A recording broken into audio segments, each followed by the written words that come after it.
नमस्कार, मैं हूं आपके साथ पूजा त्रिपाठी। और मार्च में युद्ध की वजह से शेयर बाजार भले ही गिरे हों, लेकिन म्यूचुअल फंड निवेशकों ने समझदारी दिखाई और एसआईपी निवेश एक बार फिर से रिकॉर्ड हाई पर पहुंच गया। लेकिन क्या आप जानते हैं रिकॉर्ड एसआईपी के बीच किन फंड्स ने आउट परफॉर्म किया और अब आपको पैसा कहां लगाना है? ये सब बताने के लिए हम फिर से लेकर हाजिर हैं म्यूचुअल फंड की मास्टर क्लास।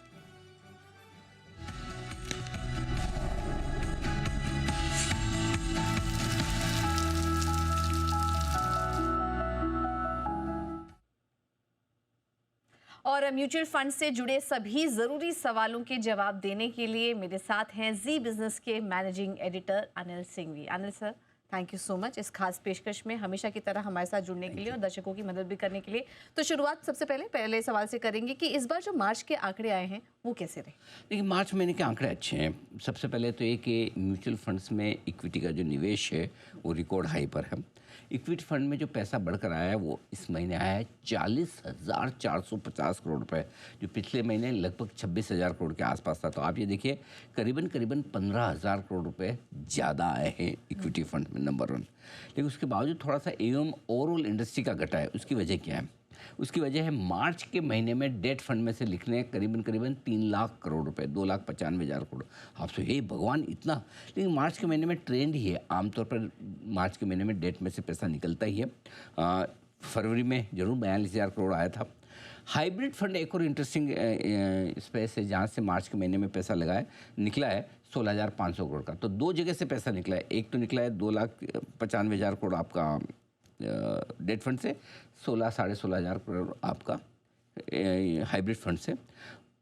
इसी वजह से थोड़ा सा आपको नेट इन्फ्लो कम दिख रहा है। एक और इंटरेस्टिंग आंकड़ा है म्यूचुअल फंड इंडस्ट्री के एयूएम का।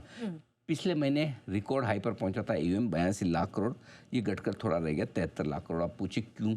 क्योंकि थोड़े से इस महीने आपके लिए आते दिखे हैं मार्केट के करेक्शन की वजह से। लेकिन ओवरऑल निवेश जो है वो रिकॉर्ड हाई पर है इक्विटी फंड का, वो इम्पोर्टेंट है। बिल्कुल। लेकिन सर, एसआईपी के आंकड़े तो रिकॉर्ड लेवल्स पर एक के बाद एक, तो ये एसआईपी के आंकड़े क्या कह रहे हैं? एसआईपी के आंकड़े भी बहुत मजबूत है। पहली बार 32,000 करोड़ के पार निकला है मंथली एसआईपी का आंकड़ा। एसआईपी पे फरवरी में 30,000 करोड़ से कम आया था, इस बार 32,000 करोड़ से ज़्यादा, करीब आप ये समझ लिए 2,000 करोड़ ज़्यादा आए हैं इस महीने। नए खाते खुले 53 लाख से, लेकिन इस बार पहली बार जो खाते खुले उनसे ज़्यादा बंद हुए हैं। 53,50,000 खाते बंद भी हुए हैं। तो इस बार एसआईपी का जो स्टॉपेज रेशियो 99% है, जितने खुले उतनी बंद भी हो गए। जबकि ये स्टॉपेज रेशियो फरवरी में 76% था। तो हाल ही के महीनों में सबसे ज़्यादा एसआईपी स्टॉपेज रेशियो है, यानी कि ये मान के चलें 2 वजह से एसआईपी बंद होती है। या तो एसआईपी का समय पूरा हो गया, ठीक है, या फिर एसआईपी में से लोग पैसा निकाल रहे हो, ठीक है। तो कहीं की स्टॉपेज रेशियो में मार्केट का मूड जो खराब हुआ, उसमें पुरानी एसआईपी बंद होने का भी एक थोड़ा सा एक इंडिकेशन नज़र आ रहा है। साथ ही इस महीने तक का हाईएस्ट एसआईपी आया है 32,000 करोड़ का। फरवरी में 29,000 करोड़ का आया था। लेकिन एक चीज़ जो पूजा इंटरेस्टिंग है, सितंबर के बाद से लेकर अब तक अगर आप आंकड़े देखेंगे तो हर महीने 29,000 करोड़ से ज़्यादा का एसआईपी का अमाउंट आया। आखिरी अगस्त में था जब 28,300 करोड़ के आसपास के आंकड़े आए थे। तो 29,000 करोड़ एक तरह से बेस हो गया है एसआईपी का हर महीने का। और इक्विटी फंड का ट्रेंड कैसा लग रहा है? इक्विटी फंड का ट्रेंड बहुत इंटरेस्टिंग है। सबसे बढ़िया इंटरेस्टिंग चीज़ ये कि 30% पैसा बढ़कर आया है फ्लेक्सी कैप फंड में। 6,900 करोड़ था, वो बढ़कर 10,000 करोड़ आया है। स्मॉल कैप में 4,000 से 6,000 करोड़, यहाँ 50% की बढ़त दिखी है।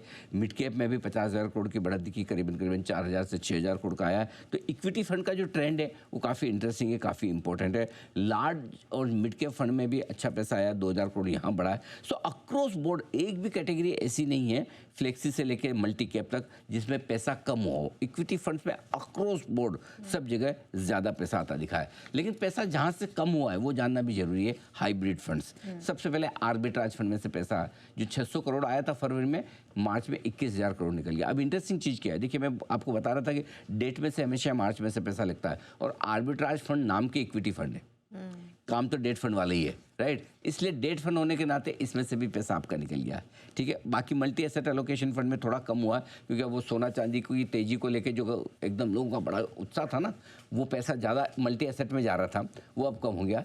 बैलेंस एडवांटेज फंड में भी थोड़ा पैसा कम आता हुआ दिखा है। तो ये ओवरऑल बाकी सबसे इंपॉर्टेंट चीज़ें जो डेट रिलेटेड फंड है उन्हीं में से पैसा ज़्यादा निकला है। और पैसिव फंड का प्रदर्शन कैसा रहा वहाँ के? अच्छा है, बढ़िया है। 30,000 करोड़ से ज़्यादा पैसा आया है पैसिव फंड से। पैसिव फंड का मतलब क्या है? ऐसे फंड जो सीधा इंडेक्स में पैसा लगाते हैं, जैसे निफ्टी का फंड हुआ तो निफ्टी में ही लगाएगा, सेंसेक्स का हुआ, कोई फिन निफ्टी का, या पर्टिकुलर कोई सेक्टर इंडेक्स है तो उसमें लगाता है। उसमें क्या है, फंड मैनेजर को दिमाग नहीं लगाना कि मुझे कौन सा शेयर खरीदना, कौन सा बेचना है। जिस अनुपात में किसी एक इंडेक्स में जो शेयर है वही खरीदे जाते हैं। इंडेक्स फंड में पैसा थोड़ा बढ़ा है, 8,168 करोड़ आया है। गोल्ड ETF में फिर से पैसा घटा है, लगातार दूसरे महीने 2,265 करोड़ ही रह गया। सिल्वर ETF में से तो लगातार दूसरे महीने निकल रहा है, लोगों का चांदी से भरोसा ही उठ गया। पहले अब गोल्ड में तो पैसा लगाना कम हुआ है, सिल्वर में से निकाल रहे उल्टा। अकेला फंड ऐसा ETF है जिसमें से पैसा निकल रहा है, वो सिल्वर का है। यहाँ पे लगातार दूसरे महीने निकला।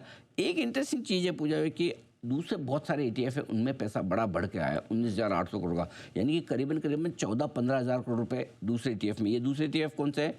इक्विटी फंड, इसमें सेक्टोरल फंड है, थेमेटिक फंड है, ग्लोबल ETFs हैं, डेट फंड है, स्मार्ट बीटा ETF, तो ये सब बहुत सारे हैं।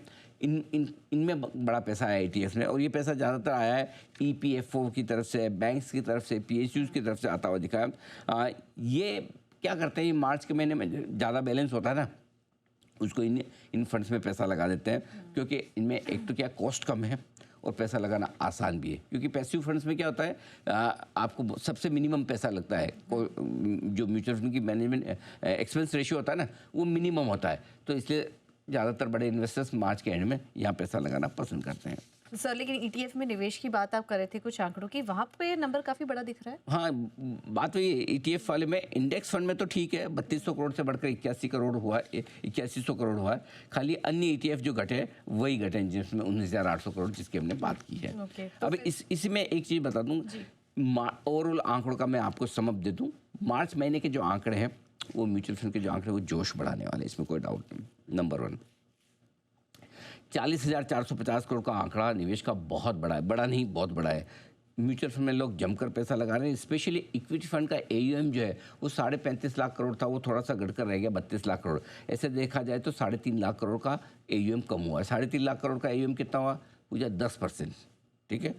एग्जैक्टली 10% के आसपास AUM गिरा, मार्केट भी उतना ही गिरा है मार्च के महीने में। तो अगर आपके पास 100 रुपये के शेयर हैं, मार्केट ही 10% घट गया तो 99 रह जाएंगे। इसमें जैसे 3500 रुपये है, मार्केट 10% घट गया तो 3200 रह जाएगा। 3550 से 3200 एग्जैक्टली उतना ही है। सो मार्केट की गिरावट का असर है, लेकिन ओवरऑल आंकड़े वैसे बढ़िया, क्योंकि AUM SIP पहली बार 32,000 करोड़ के पास है।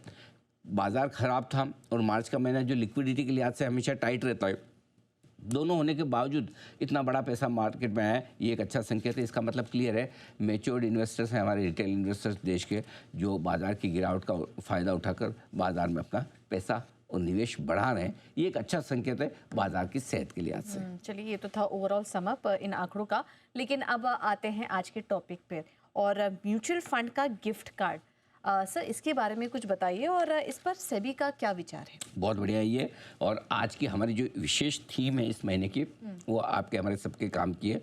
कभी भी आप लोगों को, मुझे, पूजा जी या किसी और को गिफ्ट करने का मन करे तो ये जानना समझना जरूरी है। सेबी का है ना एक इरादा है गिफ्ट कार्ड लाने का म्यूचुअल फंड का।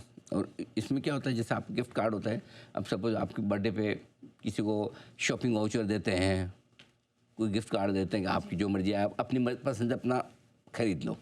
होता है ना, कई बार मुझे पता चला यार इसको क्या गिफ्ट दूँ, पता नहीं, लेकिन मुझे 5,000 रुपये खर्च करने, चलो मैंने 5,000 रुपये का एक गिफ्ट वाउचर दे दिया। भाई ये फलाना शॉप का है, जाके खरीद लेना अपने हिसाब से, करेक्ट। ऐसा ही एक प्लान सेबी का चल रहा है। किसी को भी आप म्यूचुअल फंड गिफ्ट कार्ड कर सकते हैं, किसी को भी, ठीक है, किसी को भी, नॉट ऐसे कि आपके रिलेटिव ही होनी चाहिए, कोई भी हो सकता है, एनीवन, ठीक है। जिसको मिला है गिफ्ट, फॉर एग्जांपल आपने मुझे दिया, मुझे मिला है, तो मैं उससे जाके म्यूचुअल फंड की यूनिट्स खरीद सकता हूँ। कौन सी यूनिट खरीद सकता हूँ? जो मेरी मर्जी है। ऐसा नहीं कि आप लिख के भेजेगा कि अनिल जी को एक गिफ्ट वाउचर दिया जा रहा है, अनिल जी से फलाना फ्लेक्सी के फंड ही खरीदेंगे ना। आपने दे दिए पैसे, अब मेरे ऊपर है मैं कौन सा खरीदूं, ये चॉइस मेरी है, ठीक है। अब सेबी ने इस गिफ्ट वाले मामले पे पीपीआई के जरिए अपने सुझाव मांगे। ये अभी तक प्रपोजल है, रूल बना नहीं है, लेकिन प्रपोजल है। पीपीआई मतलब क्या? Prepaid payment instrument. एक तरह से वो आपका एक प्रीपेड कार्ड हो गया, लोडेड गिफ्ट वाउचर है, एक कार्ड, गिफ्ट कार्ड दे दिया कि इसमें 5,000 रुपये तक के अमाउंट है, आपको जो खरीदना खरीदो। इस पर 14 अप्रैल तक पब्लिक कमेंट दिए जाएंगे और उसके बाद इस पर डिसीजन होगा। तो ये सर काम कैसे करेगा म्यूचुअल फंड गिफ्ट कार्ड? ये काम कैसे करे? सिंपल सी चीज़ है, बहुत बहुत ईजी है। पहली चीज़ तो इस म्यूचुअल फंड कार्ड के जरिए मैक्सिमम 50,000 रुपये तक का आप इन्वेस्टमेंट कर सकते हैं एक साल में, ठीक है। एक गिफ्ट पीपीआई की मैक्सिमम वैल्यू 10,000, यानी 10,000 रुपये से ज़्यादा का कार्ड नहीं दे सकते। इसमें अच्छी बात है, कभी आपको लगता है कि किसी सामने वाले को ये लगे कि कम दिए, तो बोलते भाई क्या करें, 10,000 की लिमिट है तो आपको 10,000 रुपये में काम हो जाएगा। अच्छा, एक और इंटरेस्टिंग चीज़, जितना भी गिफ्ट कार्ड है, 10,000 का है, 1,000 का है, 5,000 का है, 7,000 का है, एक ही बार में इन्वेस्ट करना पड़ेगा, पार्ट पार्ट में नहीं कर सकते। अच्छा, एक ही बार में जितना आया, मतलब पार्शियली नहीं कर सकते, आंशिक उपयोग की अनुमति नहीं है। एक साल के भीतर भीतर आपको करना होगा, जो भी उसकी डेट है इश्यूएंस की। ऐसा नहीं कि मुझे आज मिला तो मेरे से यहाँ से एक साल गिनूंगा ना। जिस दिन आप मुझे गिफ्ट करें, जिस दिन आपने म्यूचुअल फंड से गिफ्ट खरीदा हो, गिफ्ट कार्ड खरीदा, मुझे एक साल के भीतर, अब आप मैंने 3 महीने पहले कर दिया कि 3 महीने बाद चलो अनिल जी की बर्थडे आ रही है 2 जून को, तब दूंगे, लेकिन मुझे फिर वो 2 जून से नहीं गिना जाएगा कि मुझे तो बर्थडे पे मिला था। नहीं, जिस दिन पूजा जी ने खरीदा है उसी दिन से गिनना पड़ेगा, ठीक है। एक साल तक इन्वेस्ट नहीं किया तो गिफ्ट कार्ड एक्सपायर हो जाएगा। एक्सपायर होने का मतलब नहीं कि आपके पैसे डूब जाएंगे, चिंता न करो, वापस जिसने खरीदा है उसको पैसे मिल जाएंगे, ऐसा नहीं कि डूबने नहीं वाले हैं, ठीक है ना। आपने लिफाफा बनाया, नहीं दिया तो आपके पास ही रह गया ना, बिल्कुल वैसे वाला हाल है। अब गिफ्ट लेने वाला आदमी, जैसे मुझे गिफ्ट मिला तो मैं कैसे इन्वेस्ट करूंगा? मैं अपने नाम में इन्वेस्ट करूंगा, क्योंकि वो गिफ्ट वाउचर मेरा हो गया, अब मैं मेरे नाम में इन्वेस्ट करूंगा। अब मैं ले रहा हूँ तो मेरा केवाईसी भी होगा, मेरे सोर्स ऑफ फंड भी ट्रैक किए जाएंगे, साथ ही जो गिफ्ट लेने वाला आदमी उसकी नाम डिटेल्स, एमएफ पोर्टफोलियो वगैरह वो भी मैच होंगे।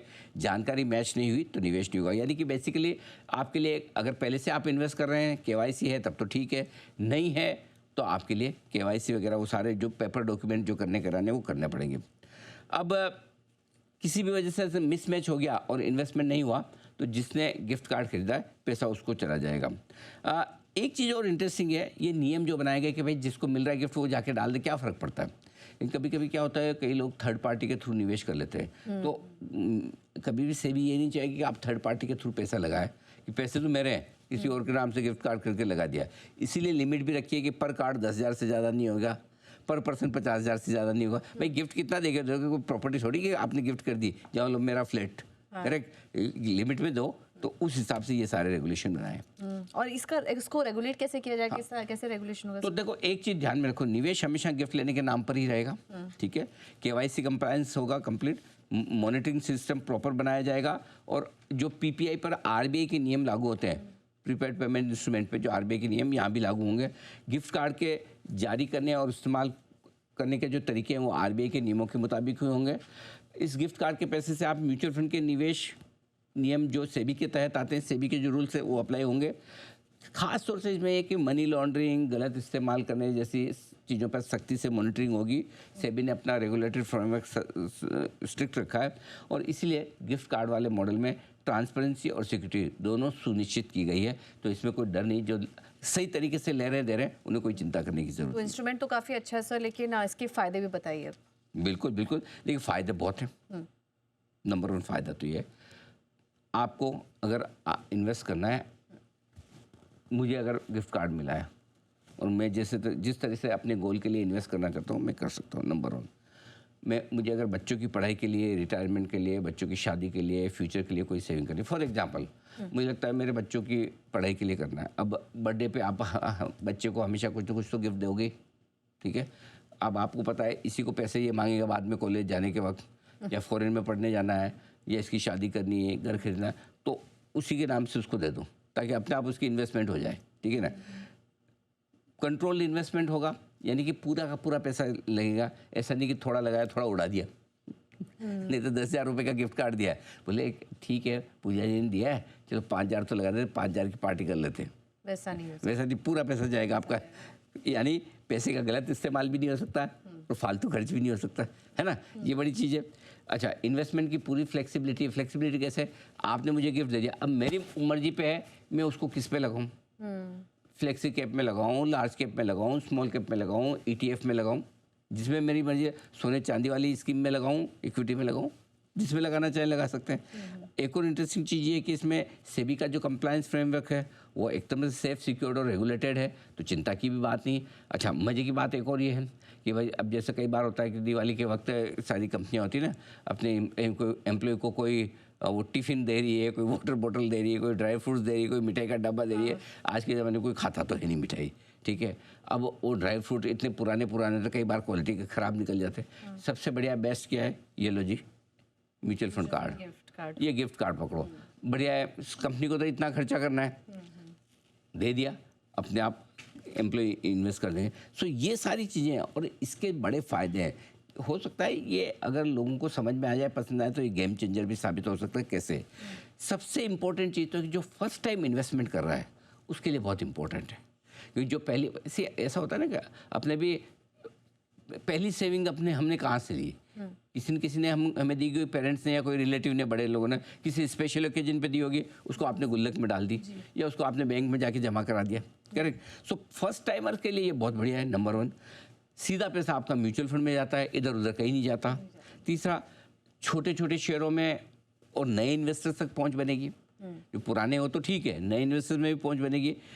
हमारे यहाँ कैश देने की, शगुन देने की परंपरा पुरानी है, अब वही पैसा खर्च होने के बजाय प्रोडक्टिव इन्वेस्टमेंट में जाएगा। ये सबसे बड़ी चीज़ है, निवेश करने में आगे आता दिखेगा। अच्छा, एक और बढ़िया चीज़ है कि जो कहते हैं कि अच्छी आदतें जितनी जल्दी लग जाए बढ़िया, और बुरी आदतें ना लगे तो ठीक। खर्चा करने की, आलतू फालतू पैसा खर्च करने की आदत कब लगती है? जब लोगों बच्चों के पास पैसा होता है नहीं तो क्या करेंगे। और अच्छी आदत कब लगती है? जब आप उनको बचपन में सिखा दो। तो बचपन में अगर आपने उनको इन्वेस्टमेंट सिखा दिया तो बहुत बढ़िया। गिफ्ट कार्ड से एक और बढ़िया चीज़ क्या है, शॉर्ट टर्म में खर्चे नहीं होंगे बल्कि लॉन्ग टर्म में वेल्थ बनेगी। क्योंकि जितने बच्चे या लोग फर्स्ट टाइम इन्वेस्टर जितना जल्दी शुरू करेंगे, लंबा उनका उतना ही बढ़िया पैसा बनेगा। और साथ ही साथ कोई फेस्टिवल हुआ, होली दिवाली टाइप, जिस पे दिवाली वगैरह पे दिया जाता है, हैप्पी दिवाली टाइप, या वेडिंग में आप जाके लिफाफा दे रहे हो, है ना, कि भाई, या बर्थडे पर हुआ, इस पर ये फाइनेंशियल गिफ्ट का ट्रेंड बनेगा। इसको हम बनाने की कोशिश भी करेंगे, तो देखते हैं, फायदे बहुत हैं, मजा आएगा। चलिए, इसके फायदे तो बहुत हैं। अब आगे बढ़ते हैं और वक्त है जानने का आज का fund of the month.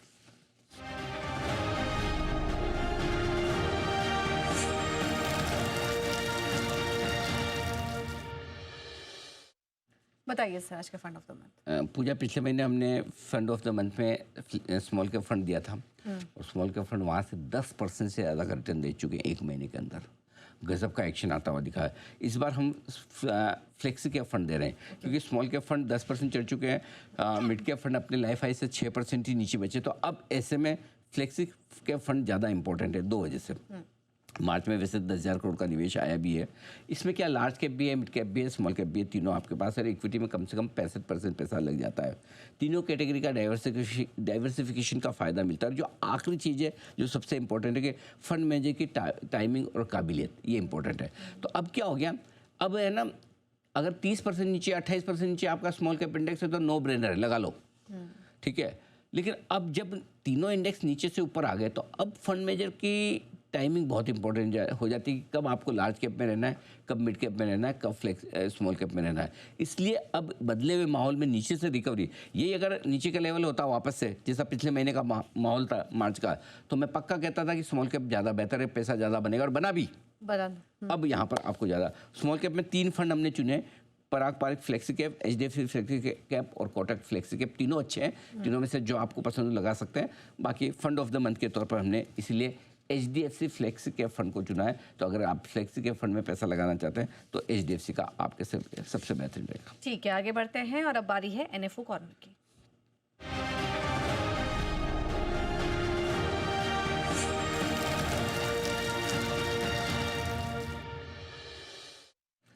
NFO कम है इस बार। एक्टिव फंड में एक Kotak multi asset active FOF fund of fund है, 22 अप्रैल को बंद होगा। पहला एक्टिव फंड ये है। दूसरा एक्टिव फंड है ग्रो का, ग्रो आर्बिट्राज फंड है, ये भी आर्बिट्राज फंड है, इक्विटी नाम का इक्विटी काम का तो है नहीं। पैसिव फंड में एक एक्सिस का है, इंडिया डिफेंस इंडेक्स फंड, जो डिफेंस की इंडेक्स जो बनी हुई है उसी में पैसा लगाएगा, ये 24 अप्रैल को बंद होने वाला है। और पैसिव फंड में एक और है जीरोधा हाइब्रिड इंडेक्स फंड, जो 15 अप्रैल को बंद होने वाला है। मेरा ये मानना है कि वैसे तो चॉइसेस कम है, लेकिन अब एक को कुछ ना कुछ तो पसंद करना ही है, तो फिर axis India defence index fund ये एक पैसिव फंड है जिसके बारे में आप सोच सकते हैं। चलिए अब बारी है काम की बात की।